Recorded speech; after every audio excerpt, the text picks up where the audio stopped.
ही भेंडी मी धुवून चांगली पुसून घेतलेली आहे। ही अर्धा किलोच्या प्रमाणात आहे। चला तर मग आधी भेंडी आपण चिरून घेऊयात।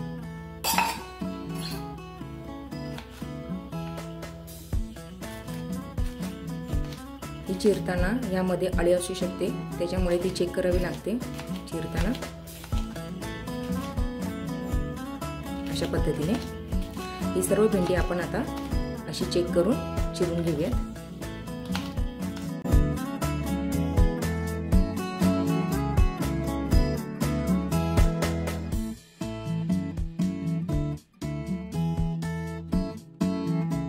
भेंडीचे खूप प्रकार करता येतात। मसाला भेंडी करता येते, ती तळून करता येते, साधी सिंपल पण मी ती पद्धत तुम्हाला दाखवते। झटपट होणारी आहे आणि चवही खूप छान लागते। इथे आता आपण अर्धा किलो ही भेंडी या प्रमाणात चिरून घेतलेली आहे। तुम्ही तुमच्या आवडीनुसार ह्याची साईज कमी जास्त करू शकता।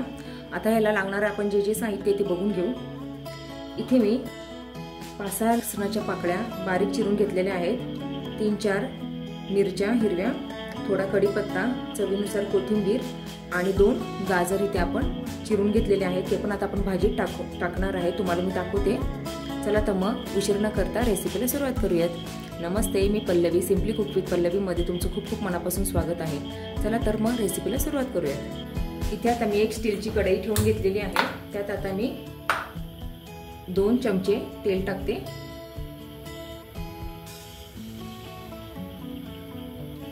भेंडीला जास्त तेल लागत नाही। आता यात मी एक छोटा चमचा मोहरी टाकते आणि एक छोटा चमचा जिरे टाकून घेते।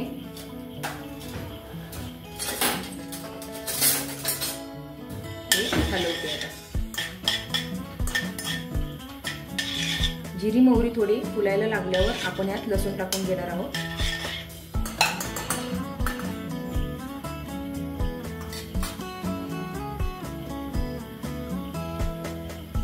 जिरी मोहरी तुम्ही बघू शकता फुलायला लागलेली आहे।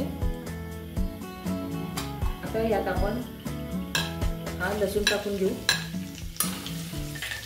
भेंडीमध्ये फोडणी ही महत्त्वाची आहे। फोडणी जर चांगली बसली तर भेंडीची चव पण चांगली लागते।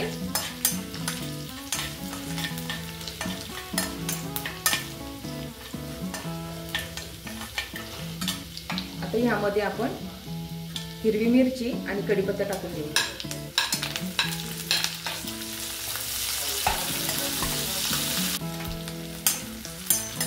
यात आपण थोडं लाल होईपर्यंत फोडणी ही परतून घेऊ, कारण या भाजीत मला तरी वाटते फोडणी महत्त्वाची आहे।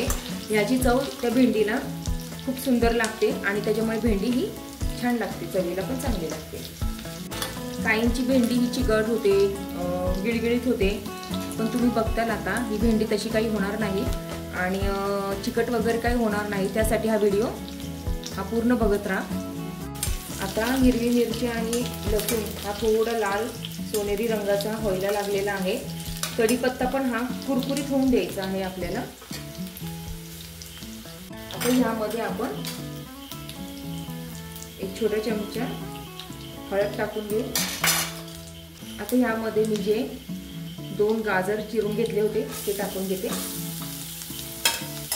मुलं अशी पण भाजी खात नाहीत, मग ही गाजर वगैरे त्यात जे आपण भाज्या टाकतो त्याच्यामुळे ती भाजी कलरफुल दिसते आणि मुलं ती भाजी आवडीने खातात।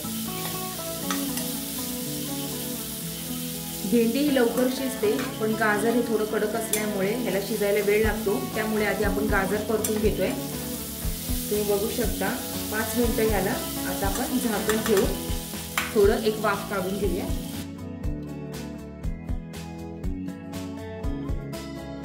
आता झाकण काढून हे आपण गाजर थोडे मऊ झाले आहेत का हे चेक करूया। थोडे गाजर मऊ झालेले आहेत म्हणजे हे निम्मे शिजलेले आहेत। आता ह्या स्टेजला आपण काय करूया, ही भेंडी टाकून घेऊया। ही भेंडी सर्व टाकून घेते।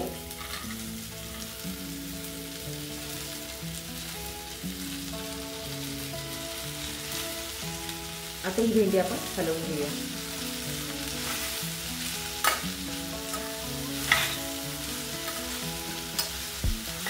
तुम्ही यात अजून दुसऱ्या पण भाज्या फळभाज्या ॲड करू शकता।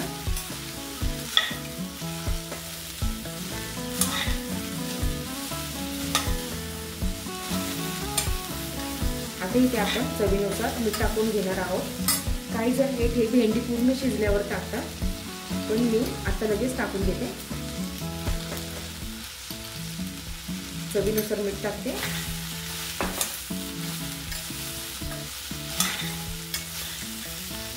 यामध्ये कोथिंबीर टाकून घेते।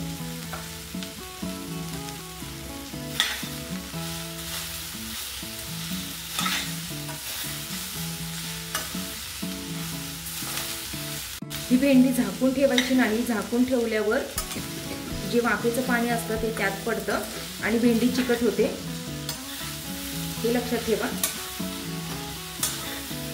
ही अशीच उघडी ही भेंडी आपल्याला न झाकता शिजवायची आहे।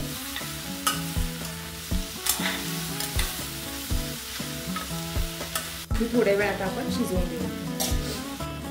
तुम्ही बघू शकता भेंडी ही अर्धी शिजलेली आहे। आता या स्टेजवर आपण अर्धा लिंबू ह्याच्यात पिळून घेऊ, म्हणजे ती थोडी आंबट वगैरे छान लागेल आणि त्याला जी तार सुटते किंवा जी नाळ सुटते ती पण त्याला सुटणार नाही, फडफडीत होईल भेंडी। अजून आपण ह्याला थोड्या वेळ अशीच शिजवून घेऊ। तुम्ही बघू शकता भेंडी ही सुटसुटीत झालेली आहे, अजिबात चिकट झालेली नाही। ही रेसिपी आवडली असेल तर लाईक, शेअर आणि सबस्क्राईब करायला विसरू नका आणि ही रेसिपी नक्की ट्राय करा।